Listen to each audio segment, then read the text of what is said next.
statement of purpose. We're going to talk about statement of purpose, and then I know it's going to help you in your dream or in your journey to study abroad. So tell others to join us as we discuss about this important topic, statement of purpose. As we discuss about statement of purpose, is going to help us. Let's talk a bit about Life App. Life App is a family, YouTube family, that everybody is invited to be part of this family. Our main mission is to help everybody who is ready to study abroad, to work abroad, to live abroad. We're giving out the best possible information that we can find, and giving out the best possible information that we can find out there. So be part of this family.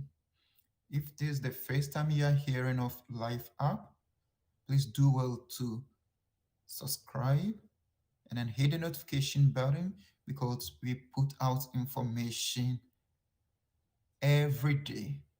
You put out information every day on your journey to study abroad and then on your journey to work abroad or live abroad.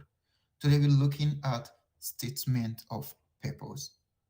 If you want to study abroad, statement of purpose is one of the important things that you need. It is part of your application package. It's something that you need to submit. So it's very, very important in the application decision for you to be admitted into a university abroad is very, very important statement of purpose because your transcript, your degree, your work experience, they don't actually tell the admission committee who you are. They only see what you did over there. But the statement of purpose is what you are telling them that, yes, this is me. This is what I have done before. This is what I want to do. This is why I want to do this with you. So it's very, very important. So even some people says it is the admission application decision maker to be admitted. So that is how some people term it because they said statement of purpose for you to be admitted, it take like a higher percentage of your admission um, decision. So if you are planning to study abroad, do not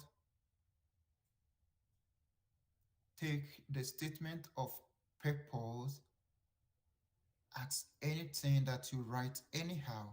Please put all your maximum effort into it to write it. So that is why I'm going to go over some important things that you need to know about this statement of purpose when writing it. So let me officially define what statement of purpose is. Like it has been defined in so many ways, but I would simply say, like as the name statement of purpose, it is a statement that is defining why you want to study in that particular school and why you think you should be admitted. Why you think you should be admitted. So, a reflection of your personality, that's your life, your career goals, your beliefs, your vision, putting it in document form and presenting it to the admission committee. That is what all that statement of purpose is about. That's all that statement of purpose is about. But the important thing you need to know is I'm just giving you a general information. on how to go about statement of purpose, a general information on how to go about statement of purpose. But anytime you plan to go to a particular school, please make sure check and see if they have a requirement or a guideline or a format for the statement of purpose. Most institutions have that on their website, so you need to follow that guideline and then just add up to what I'm telling you. It's going to be almost the same thing, but follow the institution guideline on how to write a statement of purpose, specifically the number of pages. In general, the number of pages for a statement of purpose should be 1 to 2 pages. It shouldn't be more than 1,000 words. From 800 to 1,000 words is okay for your statement of purpose. If your statement of purpose is too long, guess what? About thousands of applicants have sent in their application. And then we may have about, I don't know the number, but I'm assuming, maybe let's assume a number of even 10, which I think it will be greater for an admission committee. So if they distribute 1,000 applicants to them, maybe each committee member is having 100 applicants. So you have to read through all those statements. So if it is too long, guess what? He's not going to read everything. But if it is brief with detailed information, then it's very, very catchy. Then he reads it.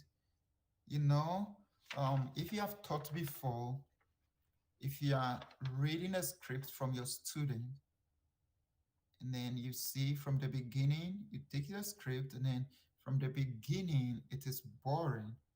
Guess what you do? Put it aside. You put it aside. So make sure your introduction is catchy. It catches whoever reads it and want to know more. So your introduction should catch the person and then want to know more about you. And then it shouldn't be that long too. Shouldn't be that long too. So take note of that. Is very, very important. So like I said, check the university and see if they have a particular format for you to follow, a particular instruction. I know most universities will give you that instruction, but you should know that statement of purpose will vary from country to country. It will vary from university to university. I mean, the format and how to write that. So I said it's important to check. And then it may vary from even program to program, degree to degree. If you are doing a PhD, your statement of purpose might be different from someone who is doing a master's degree. So you have to take note of all this. Specifically, those who are applying to multiple institutions, don't just pick one statement of purpose from one institution to the other. You need to write a different statement of purpose. I'm not saying write a different thing, but write a statement of purpose specifically for each institution that you want to enroll in. So that is very, very important that you need to take note of. You need to take note of. So now let's go into it and see some of the things that you need to know in your statement of purpose, or you need to add to your statement of purpose. Like I said, your introduction. So your introduction should be catchy. Your introduction should be catchy. So you should have an introduction which introduce you. It tells something brief about you, who you are. It tells something brief about you, who you are, your background. what you have done before, and then what you want to do. Like it should be very brief, and then it should talk about your belief, what you believe in. It's not your belief as in like religious belief or something like that, but concerning your academics. I know like everything is in the world, so and then everything we are doing in the school too is related to what we are doing in our world. Then it's also important that you research, like write your statement of purpose along with the program that you want to do. For example, if you apply for, let's say, mental health program, and then you are writing your statement of purpose and you are talking about something like you believe in how Europeans were able to come to Africa, and they like you talk something about politics or government, something like that, as your belief. You see, it doesn't match. It's a mismatch. So whoever reads it, you said you want to do something on mental health, and then even you don't believe anything. Like it's not that you don't believe anything, but you do not tell them. So if you're saying something, oh, I believe in helping people with mental issues, that is something that I believe in, and I wish it's so something like that. And then, oh, well, he's interested in that. So that should be something. And then make sure that your introduction will lead the reader to read the next paragraph, to want to know more about what you are saying. So you want to know more about what you are saying. So it's very, very important. It's very, very important. So it should mention about your goals, and then something about your background. Is it related to what you want to do? Even if it is not directly related to it, it should have some connections. It should have some connections. And now you can go and talk about your academic interest. Your academic interest. What is your academic interest? You have to look at that too. You have to talk of your goal, your future academic goals, your future academic goals, your future academic goals. So at this stage, it's very, very important that you research into the institution that you are applying to, and then look at the professors in that institution, specifically in the department that you want to go, their research work that they are doing, those that interest you. It's important you mention it. That, well, I'm interested in working as a mental health physician, something like that. There's an example. And then I could see Professor ABC doing this work, which I'm very, very passionate about. If it is something you've even you did it at your undergrad, at your research paper, or you've written at your graduate level, or you've had some, like, you've written something on that, you could say, I'm very much interested in what this professor is doing. And then even as I started doing something similar, you see? So guess what? If the person reading it see that, oh, he's interested in what we are doing in our school. And even if you are even fortunate, and then it is the professor that you mention his or her name that you are interested in, his or her work, he's the one reading your script. Guess what? Yeah, because he found somebody interested in his work. So that is very, very important to mention.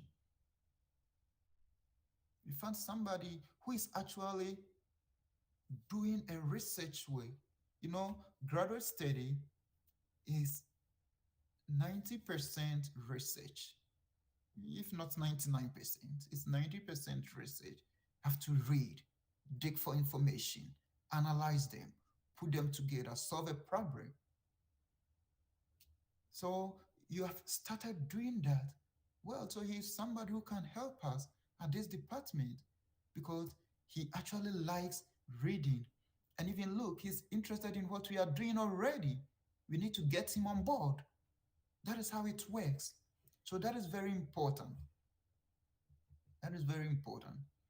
And then one important thing that you need to also mention is your short and long term goals. So after graduating, after 4 years, after 2 years, after 3 years that you've graduated from that institution, what is your goal in 5 years' time? What do you want to achieve in 10 years' time, even in 20 years' time? It's something that you could tell them,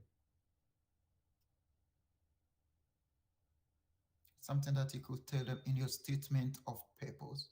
So this is very, very important. It's very, very important. So these key ways or key things is what you need to do. You should also include your professional experience. If you have some professional experience, you should include it. I've said, I mentioned academic background, your professional experience.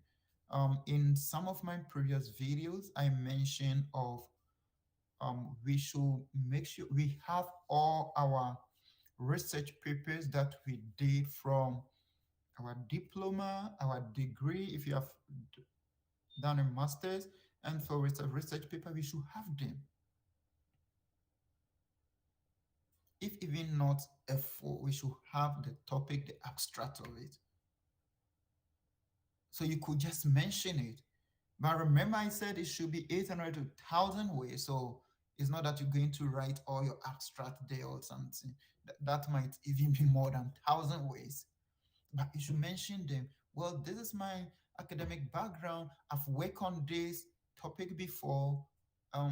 Professionally, I've worked at this place and I've done this project before. So you should let them know all those things. So it is very, very important. The next thing you want to add up is why do you want to study that course? That is also important. Why do you want to study that course, that program? Why do you want to study? So you should let the admission committee know why. And then you see they are all linked up with your goals, and then your background, your experience. So it should be a link up. If you don't have any link, then you should be able to explain to them to know that, well, though I don't have like my degree or my past experience, my academic background has not, like, it doesn't directly link. There should be a link. If even it's not direct, there should be a link. But because of this, that's why I chose this course. And then you see that will relate to your belief, though maybe like I use mental health for example. Maybe my background academically or professionally have nothing to do with mental health, but I have passion for it. My belief is there. I've even done some um, work there before. So you see, you link it. Why? That is why I want to choose this course. Then it's important you mention about a sentence or two about why that university, because that course is being run by so many universities. So why that particular university? You should let them know. And it's all about the research because of what is happening there. Because I read and I saw this. Because I knew that, like, so you tell them what is actually there, and then they'll know that, well, you're really ready for the job. You're really ready for the school, because you even know what is going on. You even mention people's name there and what they are doing. So that is very, very important. Important. So now you come to your conclusion. Your conclusion should focus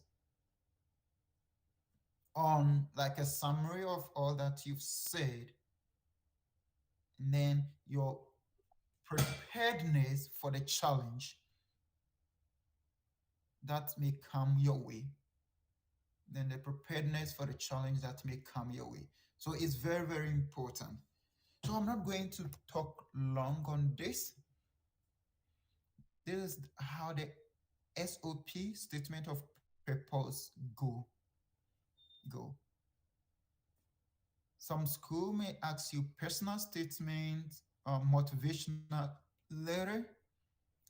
Like, it's quite different from statement of purpose. Statement of purpose is like a general statement that you're like motivational letter you are writing to the department head, or you are writing to the admission committee. So like the formats are different. So be specific. Know specifically what the institution is asking you for. The format might be different. What I'm talking about is the SOP. I just gave you a general overview of it. I might come back and then give you a detailed example of how to write it. And then if your SOP is good, your your admission is guaranteed, and then scholarship is also guaranteed. Of late, most institutions give merit scholarship. So if they admit you, you get a scholarship. And then the competition is very key. That's why I said, take your time and write the SOP, prepare for it. And then after you finish writing the SOP, make sure you read over, and over. Make sure you do all necessary corrections. Give it to somebody to read it for you.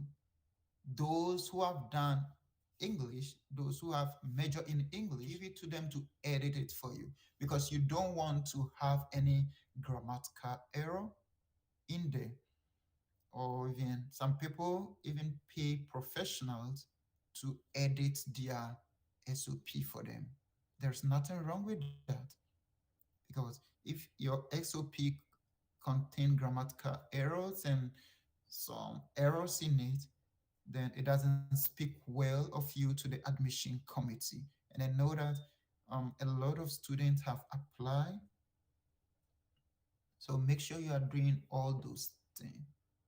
Make sure you are doing all those things, because now there are softwares that you can install on your computer that will correct all your grammars, your spellings, and everything. It will correct them. So you can use those too. But it's all important that you give it to somebody to read it over 2, 3, 4 times. And then one important thing is, no, most of these admissions you send them online. It's very, very important that you print a hard copy of your final work and read over. Because at times, I don't know how that happens, but at times, if you're reading from this screen, there are some errors, there are some mistakes that you don't see. But if you print it out and you read a hard copy, you get to see every mistakes there. You give it to other people to read a hard copy, you do the correction, you print it again. Make sure you are sending an error-free statement of purpose. Statement of purpose. Yeah. So this is it for statement of purpose. This is just a general overview of how to go about it. If you write a strong statement of purpose, your admission is guaranteed, your scholarship is guaranteed. And then you should also note that statement of purpose is different from research proposal. Those who are applying for PhD or research-based masters, you will be asked to write a research proposal, and they'll give you guidelines on how to write a research proposal.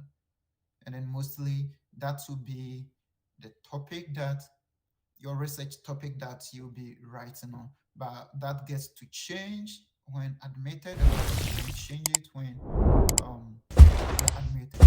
So even if you have in mind to do your PhD or your master's, you should have some research down and start writing proposals there, because if you have finished with your master's, thinking of PhD, your first degree, you've done a research work before, so you know what a research proposal is. MPhil, you've all done research. Even you wrote research proposal before getting into those programs, so you know what that is about. That is different from statement of purpose. So this is very, very important. It's very key. Please do well to tell others about this. Hit the subscribe button. Let me hear from you if you want us to discuss on any other thing. Look at the other videos about admissions, free application fees, scholarship, working abroad, life in abroad, a whole lot of videos there here. We are here to help you, so let us know what you need help in. So until we meet next time, I wish you a Merry Mental was Christmas. going like at it See in the you in the, in next the time. restroom. This nigga thought I was